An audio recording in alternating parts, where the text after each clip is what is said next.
Ready to step into a world where golden Buddhas aren't just beautifully crafted, they're jaw-droppingly stunning because of their sheer grandeur? Today, we're exploring the iconic Grand Palace and, wait for it, a hidden temple that's not only free but absolutely mind-blowing. There's a hidden temple with a free entrance that will absolutely blow your mind. Stay there, Gladys. Plus, we're throwing in a food adventure in between, because what's a day in Bangkok without mouth-watering street food? Yum! Let's dive into this adventure together!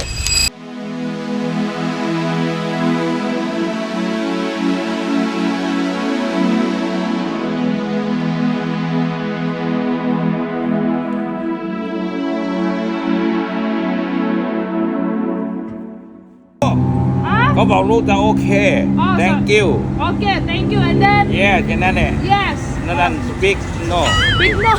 เอาไปแล้วจะกิน Before we do though, make sure you like the video, subscribe to this channel if you haven't already, and of course ring that notification bell to make sure that you stay up to date on all of our new uploads.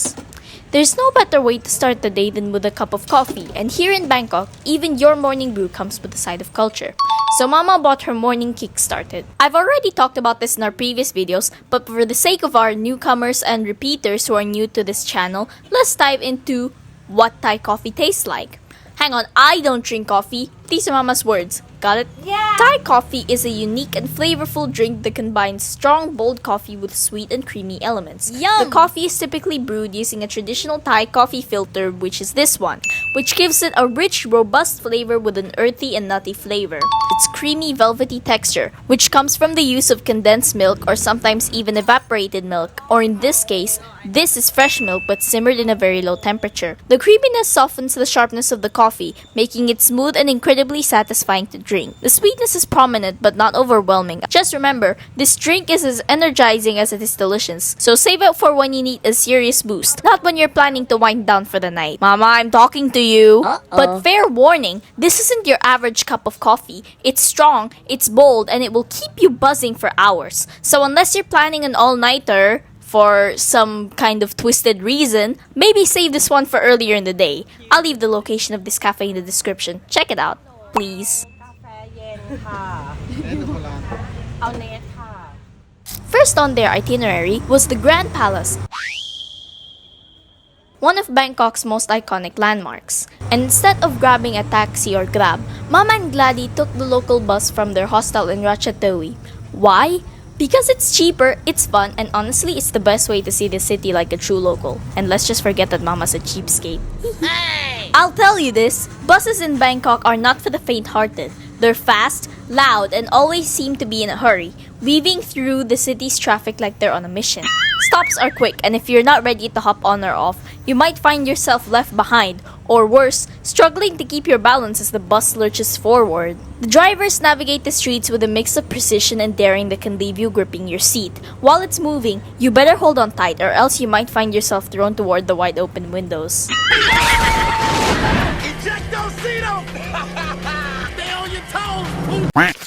Mama and Gladys finally reached the area near the Grand Palace after their bus ride from Ratchathani. They were almost there, just a 10 to 15 minute walk away from the entrance. Walking through the bustling streets, they could already see glimpses of the palace's golden spire peeking through the skyline. Wow. But they also knew this part of Bangkok came with a little warning. The infamous tourist trap. Oh, no. As they made their way through the crowds, sure enough, a friendly-looking person approached them. "Where are you going?" the man asked. Gladys smiled, and since Mama was already prepared and knew about this kind of questioning, she politely said that they were heading to the Grand Palace. Just as they expected, the man said, "Oh, it's closed right now, but I know another temple that's open." And Mama and Gladys exchanged knowing glances. Mama had heard about this classic scam before. Unsuspecting tourists are told the palace or temple is closed for a ceremony.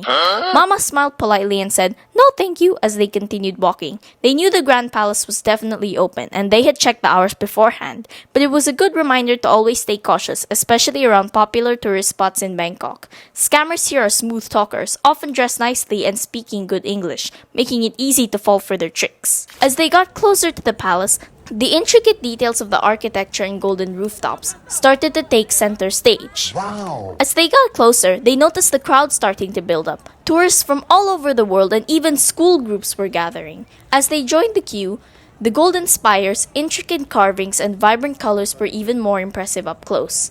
Mama and Gladys took a moment to soak it all in, snapping a few photos while they waited. The line moved slowly but steadily, and soon they were at the ticket counter. But as Mama and Gladys approached, they were shocked to see that the entrance fee was 500 baht per person. Mama, being the budget-savvy traveler she is, couldn't justify spending that much to get inside. After a quick discussion, they decided not to go inside. It was a tough call, but they knew there were plenty of other amazing and more affordable things to see and do in Bangkok. Instead of feeling disappointed, Mama and Gladys turned it into an opportunity to explore the area around the palace. They wandered the nearby streets, taking in the vibrant atmosphere and snapping photos of the palace's exterior from different angles.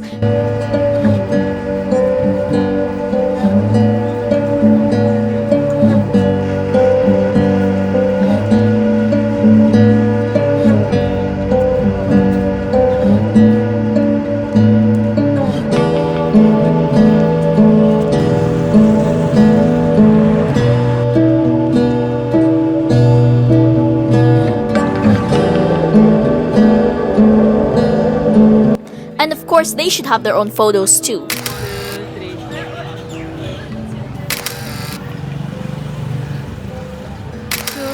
and 3. 1, 2, 3. Mama and Gladys spotted a guy selling fresh fruits from a little cart on the side of the street. His cart was stacked with all kinds of colorful fruits. They couldn't resist stopping to check it out.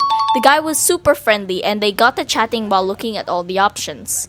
They'd been hoping to find a young coconut to cool off, and luckily he had a few right there on his cart, gave it a few whacks with his knife, and expertly cracked it open and handed it over to Mama. Mama absolutely loved Thai young coconuts. The water was cool, and they were way different from the ones back in the Philippines. Back home, the coconuts were great too, but Mama couldn't get over how the Thai ones had this extra layer of flavor. The Thai coconuts had this natural, subtle sweetness. The water was refreshingly light with a hint of something almost like a touch of pandan flavor that made it uniquely delicious.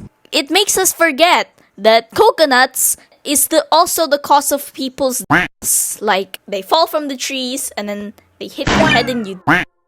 Yes, I'm crazy like that.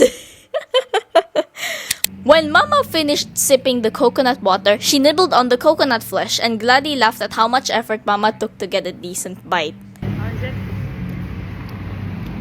How to eat?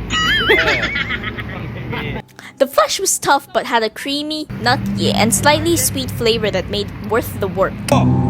เขาบอกลูกจะโอเค thank you Okay, thank you. And then? yeah แค่นั้นแหละ Yes. นั่น speak no Big no. เอาไปแล้วจะคิด Mama and Gladys continued to walk and they noticed another entrance to the grand palace that seemed less crowded than the main gate.